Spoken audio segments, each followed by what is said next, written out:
Muy buenas noches, mis queridos hermanos y amigos. Qué lindo es volvernos a ver, orar juntos y sobre todo dedicar un rato a la reflexión de la palabra de Dios. Hoy estudiaremos entonces la doctrina número 26, esta doctrina fundamental de la palabra de Dios. Nos quedan faltando después de hoy dos nada más. La 27, que hablaremos del milenario, y la 28 sobre la tierra nueva que Dios va a otorgar a sus hijos fieles. El tema de hoy, como mencioné en la oración, es un tema delicado por sus repercusiones, pero muy importante, muy importante. Y vamos entonces, en primer término, a colocar aquí en nuestra pantalla un concepto sobre la inmortalidad y la muerte. Vamos a hablar, lógicamente, de la muerte y la resurrección. Entonces, vamos a hablar de la muerte. La inmortalidad, ¿qué es? Es el estado o calidad de no estar sujeto a la muerte. Inmortalidad, que no muere. Mortalidad, que muere. Entonces, los traductores de la escritura usaron esta palabra de inmortalidad para traducir el término griego de atanasia, que quiere decir sin muerte, y la palabra afanasia, que quiere decir incorruptible. Entonces, se ha tratado de buscar los mejores términos para que podamos entender la escritura. Entonces, inmortalidad sin muerte. No muere. Mortalidad, muere. Y aftarsia, incorruptible, que no se corrompe, que no perece tampoco. Así que esos significados vamos a estarlos manejando en el transcurso de nuestra charla.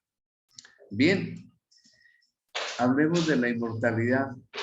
La escritura revela que el eterno Dios es inmortal. Ya lo vamos a leer en 1 Timoteo 1:17. Los términos relacionados con alma y espíritu se mencionan en la Biblia más de 1600 veces. ¿Cómo les parece? Pero nunca están asociados con las palabras inmortal o inmortalidad. Y aquí viene un problemita serio en el cristianismo, que lógicamente este problemita nos lo introdujo la religión popular. Pensar que nosotros tenemos un alma inmortal y que cuando morimos, o se va para el infierno, el purgatorio o el limbo para los niños, o se va para la presencia del Señor. Aún hermanos evangélicos piensan eso, pero no es bíblico, como vamos a ver a continuación. Leamos de 1 Timoteo capítulo 1, verso 17 para saber quién es el único inmortal. Por tanto, al Rey de los siglos, Rey con mayúscula, inmortal, que no muere nunca, invisible, al único y sabio Dios, sea honor y gloria por los siglos de los siglos. Amén. Entonces, la palabra de Dios enuncia que el único inmortal es nuestra divinidad, el Padre, el Hijo y el Espíritu Santo. Entonces, si lo aplicamos a los seres humanos, no, nosotros nos morimos, obvio. Si le aplicamos esto al alma, el alma también muere, como vamos a leer algunos textos más adelante. No hay alma inmortal. Ya vamos a ver lo que ocurre cuando morimos.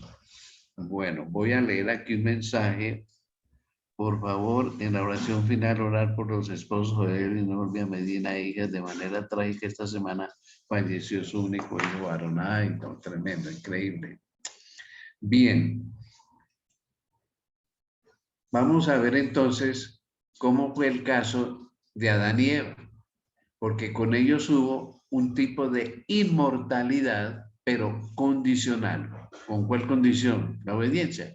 Cuando Dios creó a Adán y a Eva, les dio lo que hemos llamado teológicamente libre albedrío, o sea, ese poder, esa capacidad de elegir, de escoger, de tomar decisiones. Dios no nos obliga a nada. y su existencia, la de Adán y Eva, esa existencia continuada, sin morir, dependería de su continua obediencia mediante el poder de Dios. De modo que la posesión del don, el regalo de la inmortalidad era condicional. Ellos fueron inmortales condicionales. Pero entonces surgió un problema. Llegó la muerte. Y la muerte es consecuencia del pecado. La Biblia la llama la paga del pecado, la retribución de pecar. Después que transgredieron el mandato de Dios, pues Adán y Eva descubrieron que la paga del pecado es, en verdad, la muerte. Su acción que indicó claramente que la inmortalidad prometida a condición de la obediencia, hombre, se había perdido por el pecado, por pecar, por desobedecer a Dios. Romanos 6:23 nos dice, porque la paga, la consecuencia, la retribución del pecado es muerte, y es muerte eterna para siempre. Pero el regalo de Dios, lo contrario, es vida eterna en Cristo Jesús, Señor nuestro. Pecamos, nos morimos eternamente, pero el Señor abrió el camino para darnos vida eterna, lo contrario de la muerte eterna, gracias a Cristo Jesús nuestro Señor, quien vino, ocupó nuestro lugar, murió eternamente en reemplazo nuestro, pero como Él nunca pecó, resucitó, no murió eternamente. Entonces, aunque la gente nace siendo mortal, la Biblia nos anima a buscar la inmortalidad. Y Cristo Jesús es la fuente de esa inmortalidad. Es el regalo, la dádiva de Dios, vida eterna en Cristo Jesús. Por eso tenemos que andar agarraditos del Señor Jesús, del Espíritu Santo, para tener la vida eterna. Ahora bien, ¿cuándo se recibirá inmortalidad o nunca recibiremos inmortalidad? Sí, tiene que ser porque nos da vida eterna. A los fieles, vida eterna, o sea que nunca más vamos a morir. El apóstol Juan señala que recibimos este don, este regalo de la vida eterna, cuando aceptamos a Jesucristo como nuestro Salvador personal. Ya lo vamos a leer de 1 Juan 5. Este don, este regalo, se implementará cuando Cristo regrese. Ahí será ya una realidad. 1 Juan 5, 11 al 13, nos dice la palabra de Dios. Y este es el testimonio, que Dios nos ha dado vida eterna. Amén, gloria a Dios. Y esta vida está en su Hijo. Y el que tiene al Hijo, claro, tiene la vida. El que no tiene al Hijo de Dios, no tiene la vida. Ahora quiero parar un poquitico este texto, porque en el griego, esta frase, el que tiene al Hijo, tiene la vida, usa una forma verbal que no existe en español. En griego se llama el aoristo primero y debiera haberse traducido en la siguiente forma. El que tiene al Hijo y lo sigue teniendo, tiene la vida. ¿Por qué aclaro esto? Porque hay algunas creencias cristianas donde la gente cree que una vez recibió a Cristo ya se aseguró la salvación. Y así peque por ahí, tenga sus caídas. No, yo ya estoy salvo.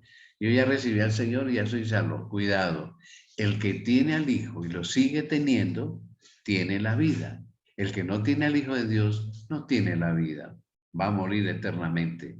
Estas cosas os he escrito a vosotros que creéis en el nombre del Hijo de Dios, para que sepáis que tenéis vida eterna y para que creáis en el nombre del Hijo de Dios. Esto es precioso, ¿no?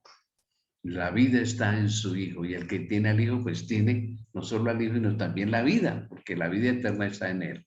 Qué lindo vivir para Cristo Jesús y tratar de asimilar su carácter en nosotros, que es lo único que llevaremos a la vida eterna. El carácter. Este cuerpo no, como vamos a ver más adelante.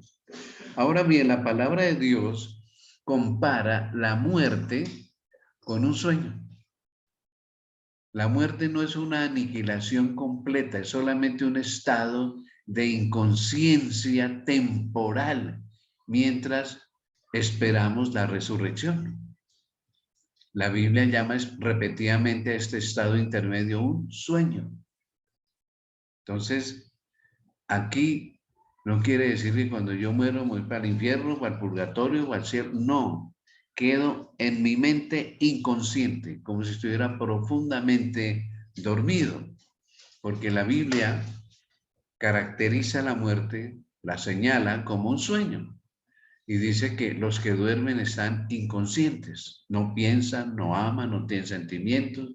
Y durante el sueño, los pensamientos conscientes, o sea, lo que nos damos cuenta, pues cesan, se acaban. Eso es lo que dice el Salmo 146:4. El sueño entonces pone fin a todas las actividades del día. Eso nos dice Eclesiastés 9:10. Así que cuando el hermano Lucas Hernández, que viene de trabajar con sistemas, y eso es muy agotador, y llega y pone la cabecita en la almohada, queda profundo, él no sigue pensando en el trabajo, ni en lo que le rodea, si llovió, ¿cómo así que llovió anoche? Así nos pasa a todos, no nos damos cuenta de nada. El cerebro humano, en cierta manera, para decirlo sencillamente, tiene como 3 archivos. El archivo del consciente, o sea, lo que yo veo, oigo, siento, de lo que me doy cuenta, el consciente. Pero tengo otros 2 que se llama uno el inconsciente, de lo que no me doy cuenta, pero mi cerebro sí se da cuenta, y el subconsciente. O sea, yo puedo ir en un bus sentado y él pasa cuadras y cuadras y edificios y carros y seguramente sube una persona y se va de pie o se sentó por ahí en otra silla. Yo medio sí me di cuenta, pero mi cerebro sí, y eso queda almacenado por allá en el subconsciente. Entonces, cuando estamos dormidos, ya es profundamente, eso se llama estadios del sueño. A veces se sacan tarjeticas del subconsciente, del inconsciente y del consciente y se reúnen y, ay, ¿yo por qué soñé eso? Ay, qué sueño tan raro. Y algunas veces le damos validez a algunos sueños como si fueran revelaciones de Dios. Bueno, ahí hay mucho para hablar, ¿no? Sobre eso de los sueños. Leamos el Salmo 146:4, hablando de que qué pasa cuando morimos. Dice, pues sale su aliento, el aliento de vida, y vuelve la materia a la tierra. En ese mismo día perecen sus pensamientos de la persona que se muere, no piensa más. ¿Cómo va a estar entonces diciendo, ay, mi madrecita es del cielo, que ya me está cuidando? No, los muertos no piensan más. Eclesiastés 9:10. Todo lo que te viniere a la mano para hacer, hazlo según tus fuerzas, porque en el Seol, el sepulcro, a donde vas, no hay obra, ni trabajo, ni ciencia, ni sabiduría, nada. En el sepulcro hay nada. Entonces, ¿de dónde pues la gente ha inventado esto del alma? Cuando la palabra de Dios nos dice que la muerte es un sueño. Y el sueño nos desliga, nos corta de los que están despiertos y de sus actividades. El sueño normal deja inactivas las emociones conscientes. Y durante el sueño los seres humanos no alaban a Dios. El sueño anticipa un despertar. Vamos a leer los textos que respaldan estas declaraciones. Eclesiastés 9:6, hablando del que muere, dice, también su amor y su odio y su envidia fenecieron ya, los sentimientos ya. Y nunca más tendrán parte en todo lo que se hace debajo del sol. Pero algunos dicen que mi mamá me visitó y me destapó, que yo sentí que mi abuelito me tocó los pies. Aquí dice que no tienen parte en nada en lo que se hace debajo del sol los que se mueren. Entonces, ¿hay quién actúa? Satanás, para hacernos creer lo que él siempre ha dicho desde el Edén: no moriréis. Mentira, eso que dijo Dios, que el día que le desobedezcan se mueren, ¿qué va? Mentiras, no se mueren. Y le sigue diciendo a la gente lo mismo, no nos morimos, o nos vamos para el infierno, o quedamos por ahí, las almas vagando, o se van para el cielo, o se van un rato al purgatorio, a ver si salen de ahí con rezos y limosnas de los familiares. El padre de la mentira. Agrega la palabra de Dios en el Salmo 115, verso 17. No alabarán los muertos a Jehová, ni cuantos descienden al silencio, al sepulcro. No alaban, o sea, no están en el cielo, no están en ningún lugar porque están inconscientes. San Juan, capítulo 5, versos 28 y 29, palabras de Jesús en este evangelio que dice, no os maravilléis de esto, porque vendrá hora cuando todos los que están en los sepulcros oirán su voz, y los que hicieron lo bueno saldrán a resurrección de vida, mas los que hicieron lo malo a resurrección de condenación. Entonces hay resurrección. ¿Cómo entonces nos vamos para el cielo o nos vamos para el infierno? Y si la Biblia dice que no, que vamos a estar en muertos y vamos a resucitar, buenos y malos, todos vamos a resucitar. ¿Notan ustedes el contraste? Pero entonces, ¿de dónde acá nos viene toda esa teoría? Muy simple. Hubo una época que se llamó la época dorada, pues, de la filosofía en Grecia. Y se destacan algunos como Platón y Aristóteles. Platón se inventó esta ideita del alma. ¿Qué decía él en síntesis? Existe un mundo ideal en alguna parte, donde, por ejemplo, decía él, un caballo. Hay un caballo que tiene todas las características de los caballos, grande, pequeño, café, blanco, gris, etcétera, gordo, flaco. Y cuando la yegua está embarazada y va a dar a luz, como un rayo de sol, un rayo de luz viene de ese mundo ideal y se introduce en el vientre de la yegua y le da las características a ese potranco, a ese potrillo.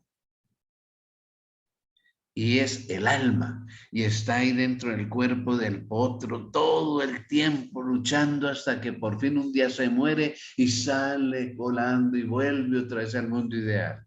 Y hablando de los seres humanos decía lo mismo, la mujer está embarazada, allá en el mundo ideal dan las características de hombres y mujeres. Hay un hombre perfecto y una mujer perfecta, con todas las características de las mujeres y con todas las características de los hombres. Y cuando la mujer va a dar a luz, entra en el vientre de la mujer el alma y ahí se queda dentro luchando todo el tiempo. Es como una cárcel el cuerpo y lucha para salir hasta cuando muere y vuelve otra vez al mundo ideal. Eso se llama el alma. Y resulta que Platón tuvo un alumno que se llamó Aristóteles. Y Aristóteles en su tiempo dijo, bueno, en parte mi maestro tenía razón. Sí, tenemos un alma, pero no es cierto que el cuerpo es como una prisión. No, no. El alma necesita el cuerpo para ver, para hablar, para moverse, para sentir. ¿Qué pasó con la historia? Mucha atención. Yo les voy a contar. Resulta que en los primeros siglos existió un padre de la iglesia llamado Agustín de Hipona. Así se llama el lugar de donde él vino, Hipona, Agustín de Hipona. Él se bebió a Platón y Aristóteles totalmente y comenzó a creer en el alma. Siglos más tarde aparece otro religioso llamado Tomás de Aquino. La iglesia llama a estos personajes San Agustín y Santo Tomás. Y este también se bebió toda la filosofía griega y dijo, Agustín tiene razón, sí, debemos tener un alma, algo que está aquí dentro, que Dios mete y cuando nos morimos se va para el cielo, se queda volando por ahí, o sea, para el infierno, al purgatorio y en los niños al limbo. Y la iglesia popular se creyó de esa filosofía que se llama filosofía escolástica. Ustedes pueden buscar esto en internet, si no le creen a Miguel Ángel. Sea una síntesis, ¿no? Yo soy profesor de filosofía, por eso a veces hablo de filosofía, pero esta es la explicación por qué llegó esta idea del alma. Entonces, ¿qué es lo correcto? ¿Qué es lo que nos enseña la palabra de Dios? Vamos entonces a analizar por unos minutos la naturaleza de la muerte en su lado contrario. Estamos hablando de la muerte, ¿cierto? Pues hablemos entonces del origen de la vida. ¿Cómo comenzó la vida? ¿Qué nos dice la palabra de Dios? Génesis 2, verso 7. Entonces Jehová Dios formó al hombre del polvo de la tierra, de la materia, y sopló en su nariz, leamos bien, alma, no, aliento de vida, la vida, y fue el hombre un ser viviente. Otras versiones más antiguas dicen, y fue el hombre un alma viviente. Así lo dice la Biblia católica. Y fue el hombre un alma viviente. Se ha tomado un puñado de tierra negra en laboratorios y mediante procesos químicos y físicos se ha estudiado su naturaleza química. Y ahí hay nitrógeno, fósforo, hierro, manganeso, etc. Y se ha tomado un cuerpo humano y se ha examinado, ya muerto, y está compuesto de lo mismo. Nitrógeno, hierro, fósforo, etcétera. Todos esos minerales que hay en un puñado de tierra los hay en el cuerpo humano. Por eso, qué sabiduría la de Dios cuando inspira a Moisés a escribir, formó al hombre del polvo de la tierra, de la materia. Dios es el autor de la materia, de la química. Y a ese muñeco, si es que lo podemos llamar así, que todo lo que Dios hace es perfecto, y el hombre era perfecto, le sopló en su nariz aliento de vida, la vida, porque ya estudiamos que Dios es inmortal, Dios es la fuente de la vida, Él nunca muere, siempre ha sido y será. Le da al hombre un soplo de vida, y cuando se combina ese soplo de vida con la materia, llega el hombre a ser un ser viviente o un alma viviente. Esa es la explicación que da la palabra de Dios. Ahora, cuando morimos, ¿qué pasa? Que el espíritu de vida vuelve a Dios, no el alma. El alma deja de existir. En la creación humana, la unión del polvo, o sea, los elementos de la tierra que ya expliqué, y el aliento de vida produjeron un ser viviente o alma. Adán no recibió un alma como una entidad separada. No, él llegó a ser un alma viviente, lo que acabamos de leer. Entonces, en la muerte sucede lo contrario. La materia vuelve como era, se descompone y el hálito de vida vuelve a Dios. No el alma, el hálito de vida. El alma deja de ser. A ver si se lo explico poniendo aquí como una suma, una simple suma. Tenemos el polvo de la tierra, la materia, los componentes, oxígeno, nitrógeno, hierro, fósforo. A esa materia se le suma el aliento de vida. Dios le da la vida a los pajaritos, los animales, la hierba, la flor. Él es la fuente de la vida. Todo lo que es vivo viene de Dios, que es la fuente de la vida. Entonces, cuando se combina la materia con la vida de Dios, da como resultado polvo de la tierra más aliento de vida igual a alma viviente o persona. Cuando las dos se separan, la vida vuelve a Dios, me pasa una motoniveladora por encima, me da cáncer, se me descompone la materia, la vida vuelve a Dios, mi materia, el polvo de la tierra, y ya no hay más alma, porque el alma es cuando están juntos, la vida y la materia. Vamos a poner un ejemplo. Todos conocemos una bombilla, un bombillo. El bombillo es la materia y todos conocemos la electricidad. La electricidad no se ve, se siente y se ven los efectos de ella. Así es la vida. La vida no podemos verla. El amor no podemos verlo. Se ven los resultados, ¿no? Las evidencias. Entonces, cuando una bombilla está en contacto con la electricidad, o sea, el cuerpo con la vida, produce luz. Cuando hay cortes de energía, pasa lo siguiente. Y la gente dice, se fue la luz. Yo así les pregunto, ¿para dónde se fue? Ah, por allá donde están los transformadores. ¿La luz? No. Se cortó la energía, pero la luz no se fue a ninguna parte. La luz dejó de ser, porque la luz se produce cuando la bombilla está en buen estado, no está roto, y se conecta con la electricidad, entonces se produce luz. Así pasa cuando nuestra materia está en buenas condiciones y se conecta a la electricidad de Dios, que es la vida, produce luz, o sea, produce alma. Pero cuando le doy una pedrada al bombillo, me dio el cáncer, me pasó un carro por encima, se me dañó la bombilla, la luz dejó de ser y la electricidad volvió a Dios que la dio. No sé si me he hecho entender. Vamos a ver al final ustedes qué van a opinar. La declaración de Salomón, cuando dice que el espíritu, se pronuncia en hebreo ruach, vuelve a Dios, otras veces se lo traduce como soplo. Vuelve a Dios que lo dio, indica que lo que vuelve a Dios es simplemente el principio de vida que Él impartió. No hay indicación de que el espíritu o el aliento de vida sea una entidad consciente separada del cuerpo. No. Dios no nos mete otros dentro de nosotros, no, es la vida.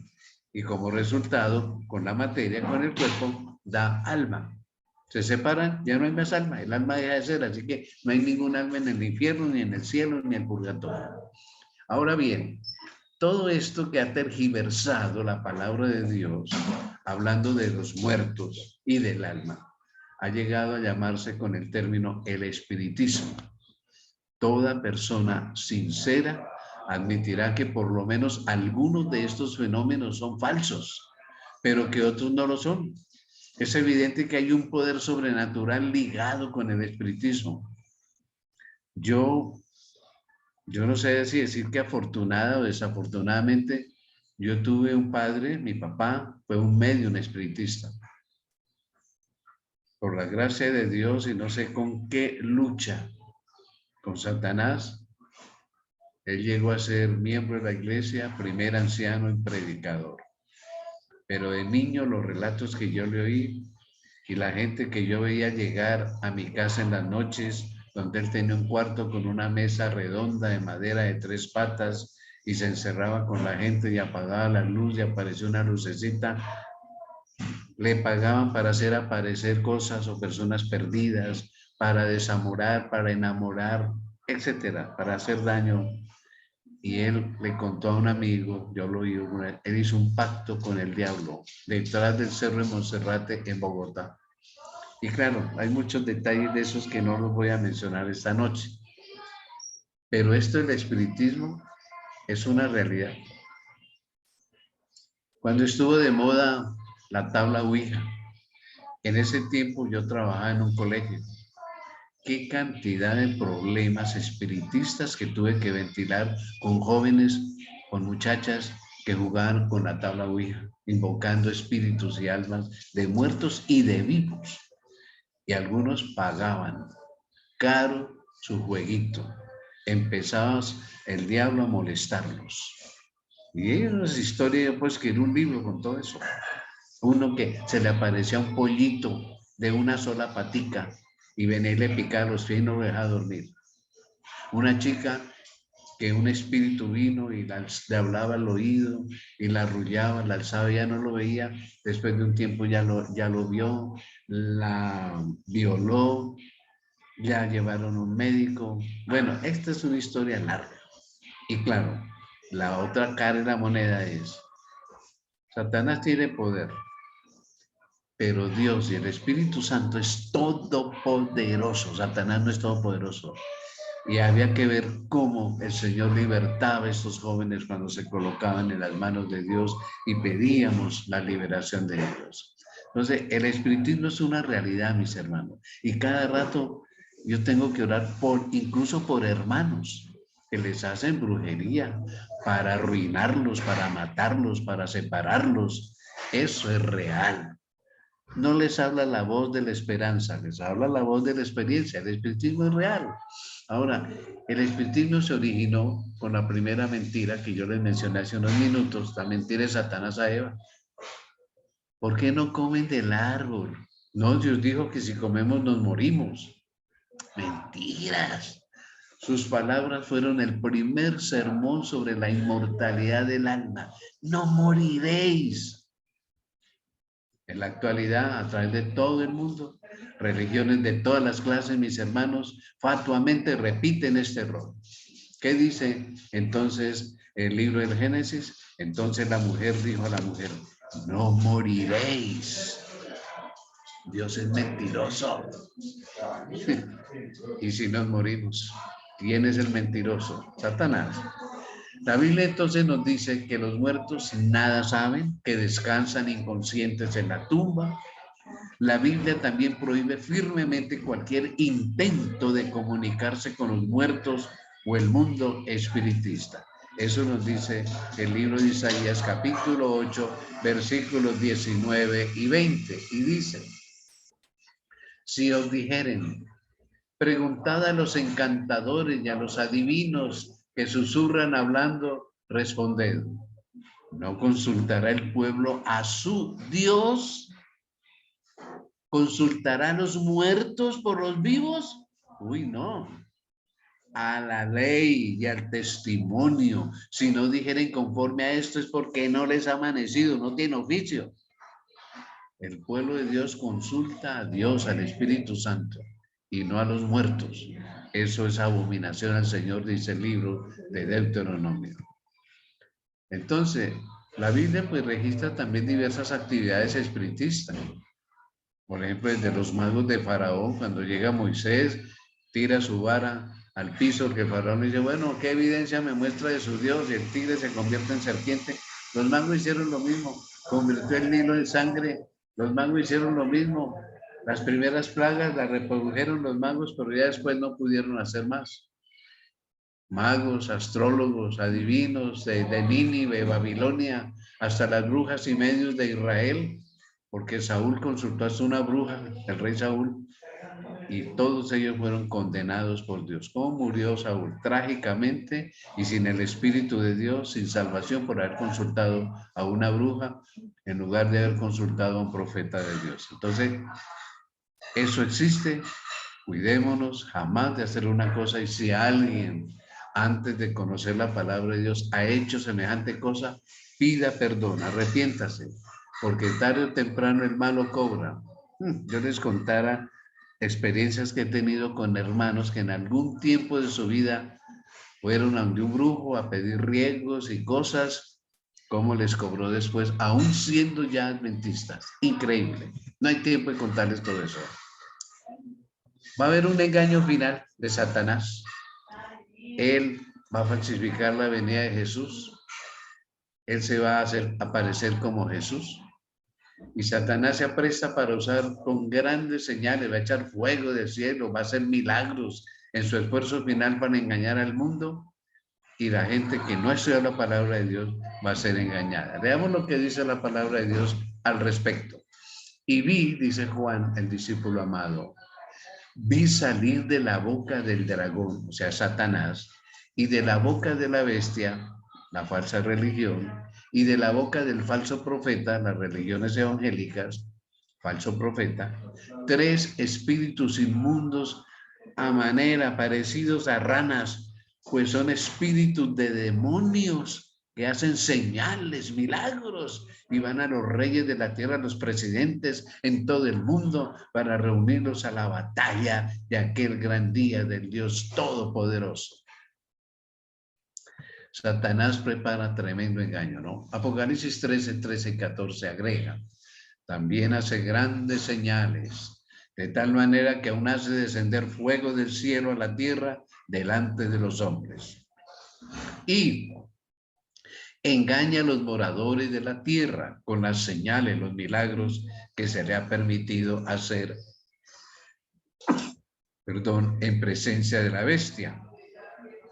mandando a los moradores de la tierra que le hagan imagen a la bestia, un parecidito a la falsa reunión que tiene la herida de espada, la bestia que tiene herida de espada y vivió. Hoy, como no es el momento de estudiar esta profecía, pues no se la voy a explicar, porque tiene unos alcances muy grandes. La falsa religión y el papel de Estados Unidos, etcétera, que va a ser la imagen de ese poder. Entonces, Satanás va a utilizar incluso esos poderes para engañar a la gente con milagros, con fuego del cielo, etcétera. Por eso hay que tener en mente todas estas cosas.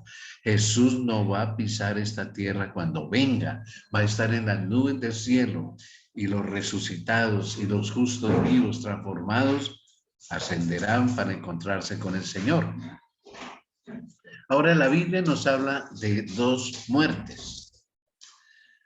En base a que la Escritura define en qué consiste la segunda muerte, pues podemos concluir que la primera muerte es lo que toda persona, excepto de los que han sido trasladados al cielo, como Moisés, como Enoc, experimentamos como resultado de la transgresión de Adán, resultado del pecado.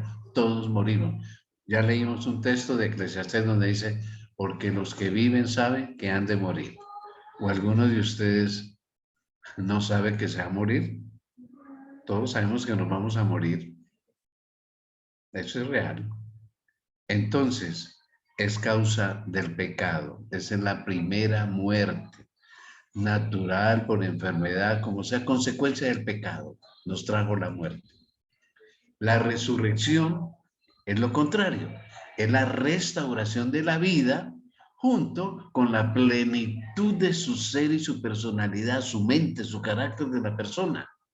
Dios nos restaura, eso es la resurrección, nos saca de la muerte a la vida. Ahora, la resurrección de Cristo es algo importantísimo. Si Cristo apenas hubiera muerto y ahí hubiera quedado, no había esperanza en el cristianismo, ¿no?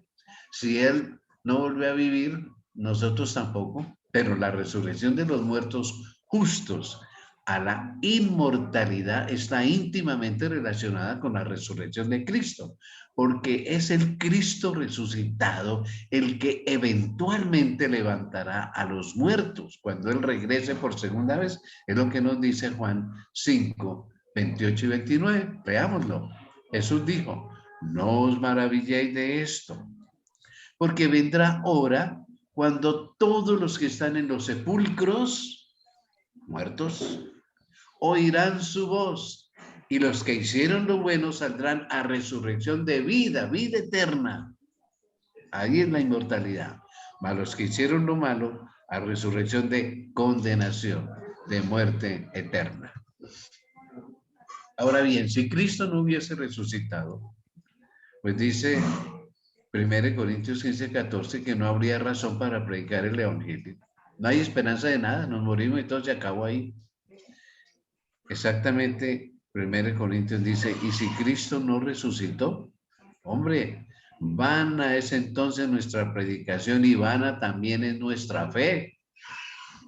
No vale la pena creer en nada, pero no, hay una esperanza. Dios ha prometido que volverá y sus hijos fieles van a resucitar. Y si Cristo no resucitó, vuestra fe es vana y aún estáis en vuestros pecados.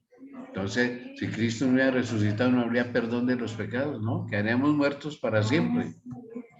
Por otro lado, no habría ningún propósito de creer en Jesús, ni habría una resurrección general de los muertos. Eso es lo que dice 1 Corintios 15, 12.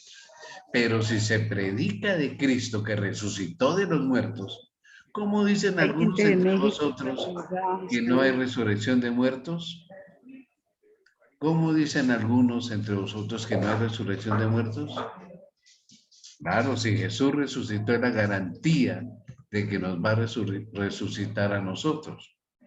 Ahora, el Cristo que salió de la tumba era el mismo Jesús que vivió aquí en carne y hueso.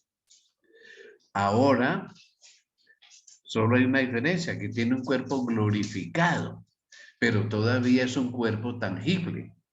era tan real que algunos ni siquiera notaron la diferencia. Dice Lucas 24, 13 al 27, en la experiencia del camino de Emaús.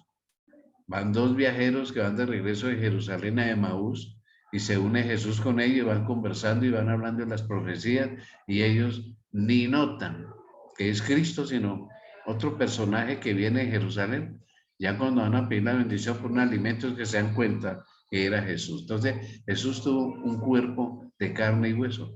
Y el Espíritu de Profecía menciona que las cicatrices en sus manos, en sus pies y su costado, siempre se van a perdurar, a mantener como un testimonio del costo de la salvación, de la redención de los seres humanos, y que nunca más en el universo nadie osará pecar, porque vieron el precio que se pagó por el pecado. Qué lindo, ¿no? Ahora, la resurrección tuvo un impacto electrificador en los discípulos de Cristo. Eso los cambió totalmente, transformó a ese grupo de hombres débiles, atemorizados, en apóstoles valientes, dispuestos a hacer cualquier cosa por su Señor. Nos dice Filipenses 3, 10 y 11. Este es un apóstol el que escribe, a fin de poder conocerle, a fin de conocerle, y el poder de su resurrección y la participación de sus padecimientos, llegando a ser semejante a él en su muerte, si en alguna manera llegase a la resurrección de entre los muertos. O sea, ellos tuvieron el valor de padecer, de morir por Jesús si era necesario. ¿Por qué? Jesús resucitó, no importa lo que me pase por testificar de él, él me va a resucitar a mí también.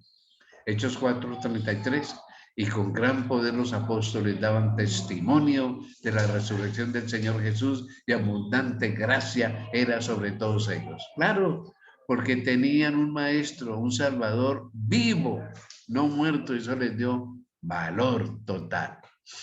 Volvamos a hablar de las dos resurrecciones. Ya leímos que hay una de vida. Los que sean levantados en la primera resurrección, cuando Jesús venga, son los benditos y santos, así lo llama Apocalipsis 26. Ellos no experimentarán la segunda muerte en el lago de fuego y azufre al final de los 1000 años que vamos a estudiar en nuestro próximo tema dentro de 15 días.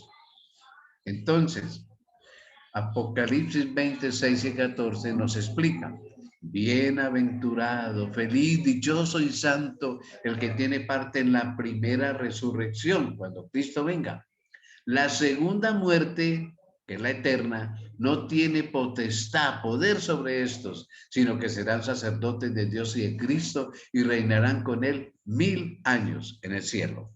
Y la muerte y el Hades, o sea, el sepulcro, fueron lanzados al lago de fuego. Esta es la muerte segunda. Van a resucitar por segunda vez los impíos, van a enfrentar el juicio y después descenderá fuego y azufre del cielo y morirán, y esta es la muerte segunda, que es la muerte eterna. La primera, cuando morimos por viejitos, por cáncer, por lo que sea. Y esta segunda muerte es la eterna, para siempre. Los salvos no tendrán segunda muerte porque van a vivir eternamente. Entonces, la resurrección para vida e inmortalidad se llevará a cabo cuando Jesús regrese. El cambio de la mortalidad a la inmortalidad sucede instantáneamente en las resurrecciones, es lo que dice la palabra de Dios. Volvamos a leer: y los que hicieron lo bueno saldrán a resurrección de vida, pero los que hicieron lo malo a resurrección de condenación. Y este pasaje sí es supremamente importante, en 1 Corintios 15. He aquí os digo un misterio.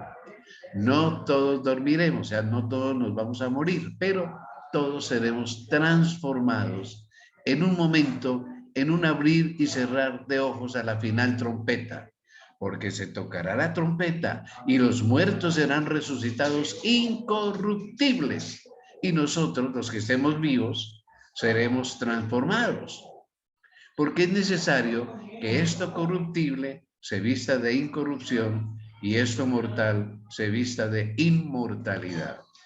Y cuando esto corruptible se haya vestido de incorrupción y esto mortal se haya vestido de inmortalidad, entonces se cumplirá la palabra que está escrita: sorbida es la muerte en victoria. Este es el proceso que Dios prepara para dar la vida eterna, la inmortalidad a sus hijos fieles en su segunda venida. Ahora está la resurrección de condenación. Los injustos serán levantados en la segunda resurrección después de los 1000 años, como vamos a estudiar en el próximo tema. Y de esta resurrección se procede al juicio final y a la condenación. Juan 5:29 dice: y los que hicieron lo bueno saldrán a la resurrección de vida, pero los que hicieron lo malo a resurrección de condenación. Cristo promete que el que venciere no sufrirá daño de la segunda muerte. Apocalipsis 2:11. Pasarán la eternidad en compañía de su Señor y Salvador. Hasta aquí nuestro tema de esta noche. El Señor Jesús nos dice al terminar nuestro tema: recuerda que te quiero conmigo y yo soy la resurrección y la vida. El que cree en mí, aunque esté muerto, vivirá. Amén. Qué promesa tan hermosa. El que cree en mí, aunque esté muerto, vivirá y vivirá eternamente. Oremos dándole gracias a nuestro Dios. Padre, qué hermosa es tu palabra. Nos aclara todo, nos orienta, nos cuenta tus planes, tu plan de salvación para nosotros. Gracias por Cristo Jesús. Gracias por todo lo que has previsto para nuestra salvación. Gracias por el perdón que nos ofrece. Gracias por la vida eterna que hay en Cristo Jesús. Espíritu de Dios, manténnos fieles hasta el final, a retener a Cristo en nuestras vidas, para retener la vida eterna que ha conseguido para nosotros. Gracias por oírnos. Ponemos delante de ti esta última petición que apareció en el chat. Gracias por haberme acompañado esta noche. En el nombre de Jesús, nuestra gratitud. Amén y amén.